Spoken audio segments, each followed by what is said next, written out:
Hey guys, I made two recordings from our weekly workshop and neither one of them worked out well. So here you go. I'm going solo. Let's see if I can cover everything that we talked about. And so this can better prepare you for what's coming next. So as you know, you're starting your new unit that's not new unit. It's a follow-through unit on the research report, the information report. All the research you're doing up to this point is in service of this project. Your purpose is to inform a readership about something that is of concern to your community or to you. Obviously, to you is where you got started, but you're now in service of your readers. You are giving information to others that may benefit from the information that you find. So we need to, as a part of this process, develop a research question compelling enough to sustain a 4-page paper. Well, that means you're coming up with a big research question, but you're also coming up with those sub-questions. The sub-questions lead you into different, supporting questions, but they all fit under the same umbrella. Those sub-questions are going to turn into the chunks of your essay, into the body of your essay. The big question is going to be what leads you to your thesis. We're going to talk about thesis in a minute. I want to remind you that we're going to have a draft due in week 12, which means we're going to do some outlining and structuring of your essay next week. So there's a PowerPoint that I hope that you will take a look at this week, and I'll go over it in greater detail next. It's going to be a double-spaced MLA style, bada bing, bada boom. You're going to follow the MLA format, and so on. Your essay should be a minimum of 4 typed pages plus a works cited page. That means a minimum of 5 pages total. Your sources should come from 2 from the databases and 2 from popular sources. They can be TED Talks. They can be a lot of things. They can be personal interviews. You may interview somebody who is either an expert in the field that you're interested in or perhaps someone who's affected by the topic that you're concerned about. For example, one of the students in our classes is researching how COVID impacted people last spring so that they couldn't have graduation ceremonies. And what does that mean to education? Well, that person could interview someone who wasn't able to have a graduation ceremony. To get the color, the explanation, how does this actually affect a person on the street? If you were doing a research paper on what it means to be a midwife, you could interview someone you know who's a midwife and ask questions. What's life on the job? What's the most interesting thing that's ever happened? What would you think somebody ought to know who wants to go into this field? Those kinds of questions elicit stories. Those are open-ended questions, closed-ended questions, or questions like, what's your name? What's your degree? How long have you been doing this? That sort of thing. I normally ask people to do interviews, but we live in the time of COVID. So going out in the world, I'm not going to tell you to do.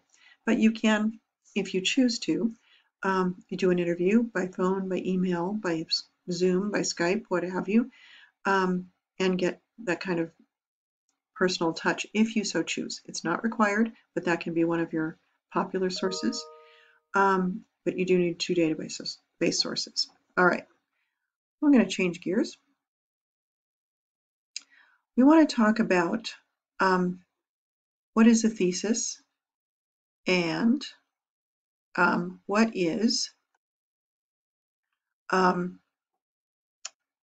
how to develop it. And we also want to talk about paragraph development. Now, the thesis becomes your best friend because it will help you organize your essay. It also tells us what your topics are going to be. It should have some tension, it should be interesting, and it should be focused.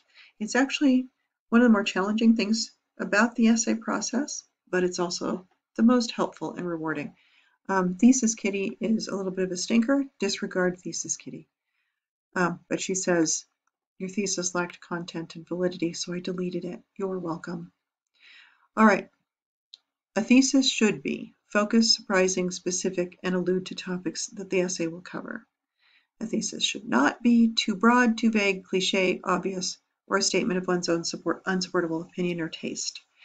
If it's too broad, you're taking on too many topics. It's going to be overwhelming. You can't possibly manage it in 5 pages. If it's too vague or cliché, it's like a Hallmark card. You don't want something that's not going to be interesting to your reader. You're not providing a service if it's boring. And if it's too obvious or a statement of fact, you don't have much to work with. You can't dive into it. And if it's an unsupportable statement of opinion or taste, again, there's not much you can do with it. If I like chocolate ice cream and you don't, that's all there is to it. There's no conversation to be had. But a good thesis should have some tension, and it should answer your research question. So the big question is what you're going in with, and you're trying to answer that question. Here's an example. What effect has the cell phone had on our culture? That's our big question. A terrible thesis would be vague and not say anything. Here's an example of a terrible thesis. The invention of cell phone has brought many advantages to our culture. Right? Who cares? Or there are advantages and disadvantages to having cell phones. Oh my gosh. Thesis with tension is specific and focused, and it tells us what the essay is going to do. Here's an example. Although this cell phone has brought many advantages to our culture, it may have also contributed to an increase in risky behavior among boaters and hikers. Say, what? I wasn't expecting that. That's interesting. Say more. That's what you want your reader to do. Now, this is what I call a teeter-totter structure. The reason I say that is because it takes the reader from an old idea to a new idea. We start with the old and move to the new. Although, it's kind of the hinge in the teeter-totter. Although the cell phone has brought many advantages to our culture, it may also have contributed to an increase in risky behavior among boaters and hikers. What that does for you as an essay writer is it gives you a structure. If we follow that pattern, we know that we're going to have a background paragraph. Early on, so right after the introduction, we're probably going to have a background paragraph that explains what were the advantages of having a cell phone. How is this a good thing for our culture? What do we know so far? Where do we agree? Here's our background. And then you say, although this affects risky behavior among boaters and hikers. Let's talk about boaters for a minute. We'll have a little chunk on boaters and how the cell phone has increased risky behavior among boaters. We're going to have research. We're going to have support. And then, by the way, how about those hikers? And we'll have a chunk about hikers. And then we'll wrap it up in some way and say, yeah, the cell phone is great in so many other ways, but in this particular case, it increases risky behavior among boaters and hikers. All of a sudden, the structure is there for us. That is one way of going about it, but there's more. I just talked about the teeter-totter, common knowledge to new idea. Here's an example of a common knowledge to new idea. With the advent of social online networks such as Facebook, Twitter, and LinkedIn, more and more people are able to stay in touch. Old idea. However, here's the hinge on the teeter-totter. Psychologists suggest that these electronic connections actually increase participants' sense of isolation and in many cases may worsen social anxiety. Cool. We know what we're going to talk about in the essay. We know that we're going to talk about the benefits of Facebook, Twitter, and LinkedIn for connecting people. What do we know about those organizations? And then we move into electronic connections, increase patients' sense of isolation. We're going to talk about isolation. We're going to have a chunk on that. It may worsen social anxiety, a chunk on that. And then we're going to have some kind of wrap up and make sense of that toward the conclusion and wrap up. We're going to make sense of all that. What do we need to do next? Another way to structure an essay is the main idea plus 3. This is structure an essay, structure a thesis. You have the main idea plus maybe 3 support points. The support points are the support questions or the sub-questions that you answer in the body of your essay. I will show you a better example of that kind of thesis. Here's an example. Psychologists find that listening to music helps patients with dementia Okay, let's start there. Psychologists find listening to music helps patients with dementia. In what ways? Reconnect to old memories, reduce feelings of anxiety, and form closer bonds with caregivers. Now, if we have that in our thesis, that's pretty groovy because that tells us that the chunks of this essay are going to address the big idea, which is music helps patients with dementia. We're going to have a chunk on connecting to old memories. We're going to have a chunk on reduce feelings of anxiety. And we're going to have a chunk on forming closer bonds with caregivers. Cool. Now, this is kind of interesting because I'm starting with the thesis, which is going to be early on in the first paragraph. Typically, it's at the bottom of the first paragraph.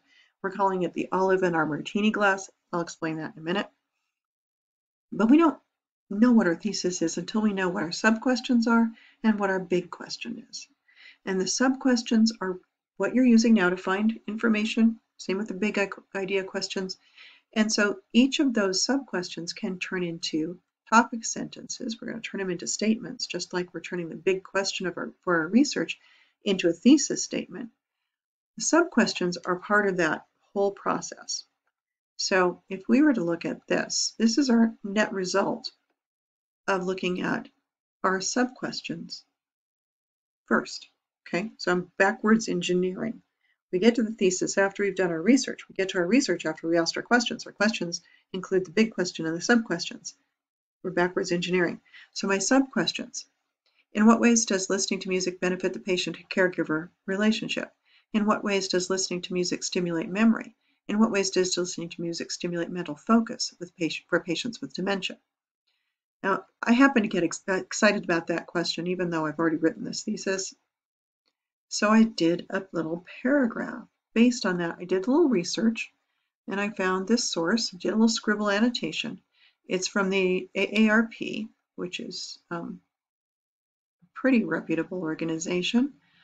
And this particular source has some information about how listening to music stimulates mental awareness, cognitive engagement. So I need to have in my body paragraphs some organization. The organization in body paragraphs has to have like a main idea. That's the topic sentence of your paragraph. You'll hear that word bandied about, but you can also hear different acronyms. But we have to have a topic sentence, which is a little junior thesis that says, here's what the paragraph is about. We follow that with evidence from a source. Then we have to explain that evidence, and then we relate it to the main idea. This is kind of what you've been practicing with the they say, I say, right? We have the topic sentence. What is the paragraph about? What do they say? What do the sources say about this topic? What do you say? What's your analysis or explanation of why that piece of information is important? And then wrap it up. Now, you can have more than one piece of evidence and one piece of analysis and explanation. We can do that just as you've been doing in your they say, I say. Many layers. This is just a basic, straightforward, the most simple version of that assignment, of the tier paragraph. Now you'll hear other acronyms. There's a PI, point, which is topic sentence. What is the point of your paragraph? Illustration, which is the evidence. How do you illustrate the point with evidence? And then E is explanation. So you will see those terms interchangeably used. I understand from former students or current students that there's another acronym that you probably have heard called MEAL, which is the main idea, evidence, analysis, and link. How does that link to the main idea of your essay? How does it link to the topic sentence? And so on. But we're also going to make a transition. So let me break it down for you. My topic sentence. Some researchers have found that listening to music can make even nearly catatonic patients feel alert and engaged. This is an answer to this question. In what ways does listening to music stimulate mental focus for patients with dementia? Here's my answer. Oh yeah? Well, how do you know? I have to have evidence. Connie Tomeno, founder of the Institution for Music and Neurologic Function, discovered that if she played a familiar song like You Are My Sunshine for patients in nursing homes, that the patients would perk up and pay attention. She explains the neurological reason for this reaction. Here I have the source, why she knows her stuff. That's a signal phrase, right? Who's this person? What makes her an expert? Here's my little summary or paraphrase leading to a quote. The auditory nerve has an immediate contact to the part of the brain called the amygdala. That's often called the fight or flight area of the brain. So the immediate thing with sound is arousal. The person becomes startled or suddenly pays attention. Here's something fancy. This person is quoted by the author of the article. Here is the author of the article, Geist. So Geist is quoting Tomeno. How do we know? Because we say in our parenthetical citation, QTD period IN. QTD means quoted in. So Tomeno is quoted in Geist. Fancy. There's a page number. That's called an indirect quote. I'm pointing this out to you because that happens often. You find that source is talking about something cool and you want to say, I want to talk about this something cool, but that something cool is from another source. Oh, what do I do? That's what you do. All right, so I got your evidence here. All right, evidence alone is not enough. It's a quote bomb. It doesn't have context. We don't understand why it's there. We have to explain it. So we have to add a little something. Unlike the panic associated with flight or fight responses, the patient is aroused but not frightened, which allows the patient to engage more fully with their environment. That explains why that's important. And we're going to wrap it up. Patients are better able to perform small tasks and are better able to connect with their caregivers. Oh, how about that? That's going to transition me to my other topic, which is, in what ways does listening to music benefit the caregiver relationship? We can see how these things are going to connect because we're making transitions between paragraphs while wrapping up the topic. All of this relating to how does music affect patients with dementia. Okay, cool. This is the basic. Now, if you got fancy, maybe you'd have some other expert say, furthermore, patients who listen to music that's familiar to them connect with the language centers of their brain because they recognize the lyrics in accompaniment with rhythm. Oh yeah, how do you know? So-and-so did this study at this particular institution. The result was this. This is important because you can have more than one layer of the evidence and analysis in your paragraphs, but all of it's going to answer your sub-question, like so. I hope that's helping a little bit to think about how that might work for you. Alrighty.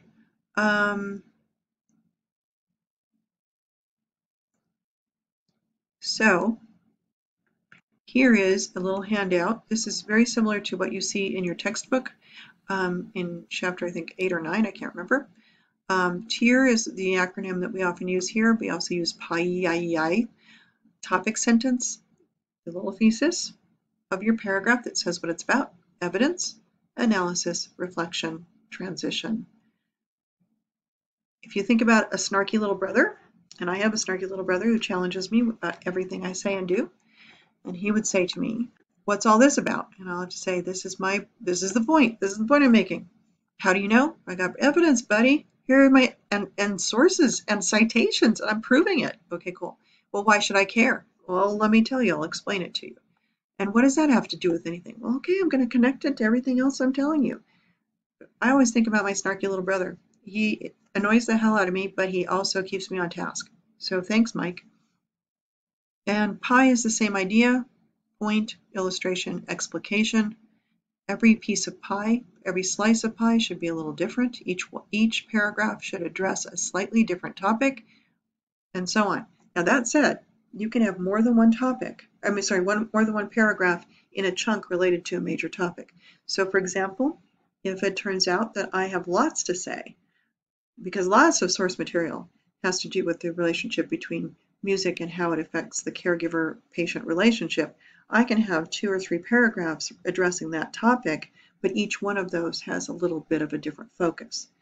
We'll call those chunking sections. So you're not locked into the 5-paragraph essay when you're writing an informational report.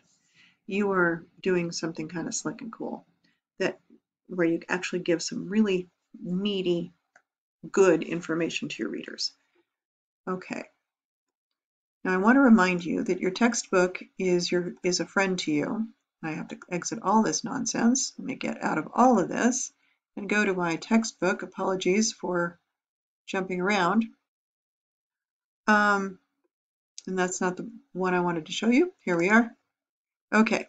In your chapter about in-text citation, I'll walk you through a lot of stuff, but one thing you want to remember is that anything that is cited in the body of the essay should appear in the work cited.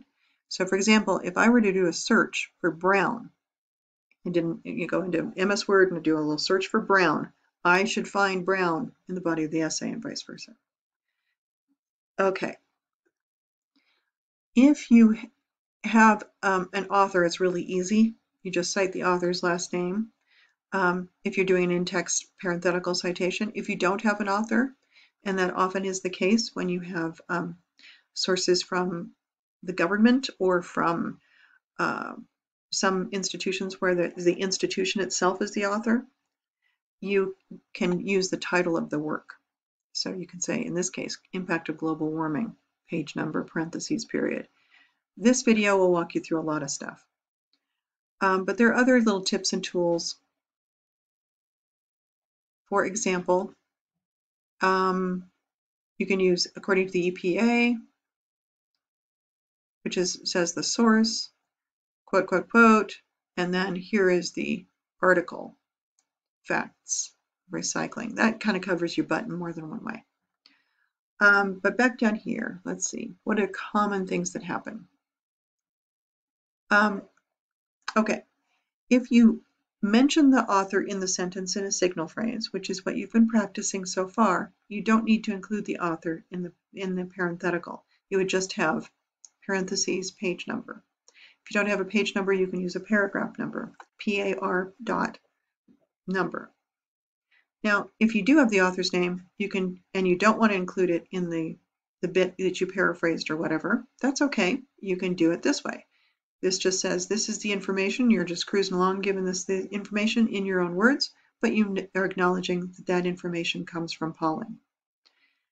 If you do it another way, you can say Pauling posits that, quote, scientific knowledge is blah, blah, blah, blah, blah. The page number is just by itself. If you have two authors, you can use both authors. Then it gets fancy. If you have a bunch of authors, a whole bunch of them, there's like 12 names. You don't want to have 12 names in your essay. That's going to be ridiculous. You can have the lead author's last name, et al., period, page number. Et al. Means and everybody else. It's Latin, and it's a shortcut. So you can do that parenthetically, or you could do it in the signal phrase. Pauling et al. Says this about that. So there are other things here that you can take a look at. There's so many things that you should definitely become comfortable with.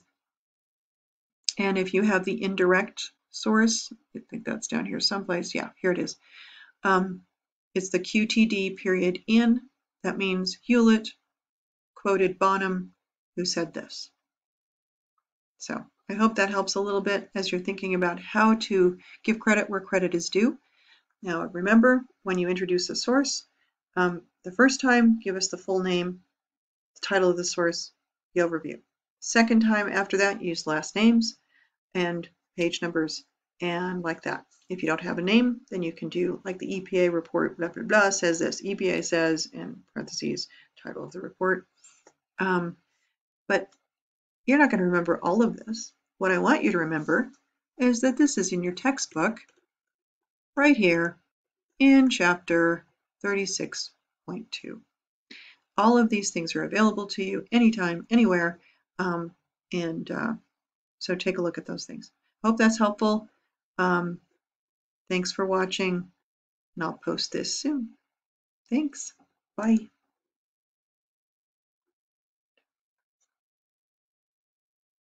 Oh crap, did I not? What's going on here?